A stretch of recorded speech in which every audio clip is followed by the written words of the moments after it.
Hi guys, welcome back to my channel. TNPSC படிச்சிட்ருக்கேன், அதனால் உங்களுக்கு யூஸ் ஆகும்னு இந்த வீடியோ போட்டுட்ருக்கேன். ஓகேங்களா? இப்போது 10th நியூ புக்கிலேருந்து கொஷின் பார்க்கலாம். வினா 6 வகைப்படும். அறிவினா, அறியா வினா, கொழல் வினா, கொடை வினா, ஐய வினா, ஏவல் வினா. ஓகேங்களா? என்னென்னு அதுக்கு எடுத்துக்காட்டுக்கெல்லாம் பார்க்கலாங்களா? ஜெயகாந்தன் சிறுகதைகள் இருக்கிறதா என்று நூலகரிடம் வினவுதல் எவ்வகை அப்படின்னு கேட்டிருக்காங்க. ஓகேங்களா?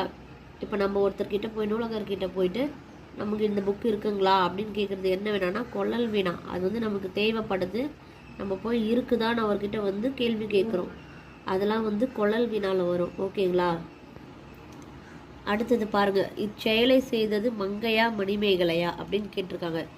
யார் இதை செஞ்சது அப்படி நம்ம ஒரு விஷயத்த கேட்குறோம் இல்லையா, அந்த மாதிரி எல்லாம் வர்றது ஐய வினா. ஓகேங்களா?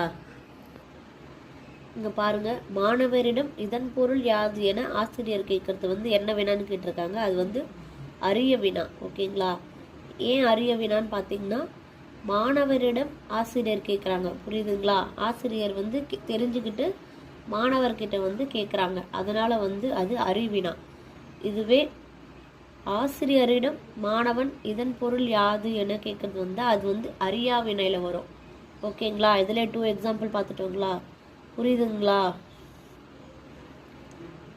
இப்போ ஏவலுக்கும் கொடை வினாக்கும் பார்க்கலாங்களா? ஏவல் வினான்றது நம்ம ஒரு கடைக்கு போங்க அப்படின்னு சொல்லி ஒரு சின்ன பசங்களையோ இல்லை வீட்டில் இருக்கிறவங்களையோ அனுப்புகிறோன்னு வச்சுக்கோங்களேன். பசங்க என்ன சொல்லுவாங்க?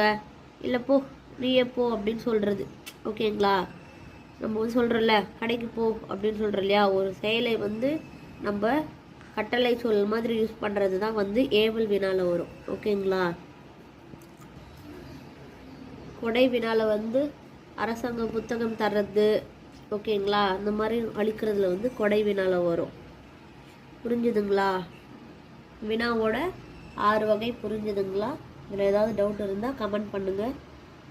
இல்லை வேறு எதுனா இதில் ஈஸியாக ட்ரிக்ஸ் ஏதாவது யூஸ் பண்ணலாங்கனாலும் மறக்காமல் கமெண்ட் பண்ணுங்கள். புரியுதுங்களா?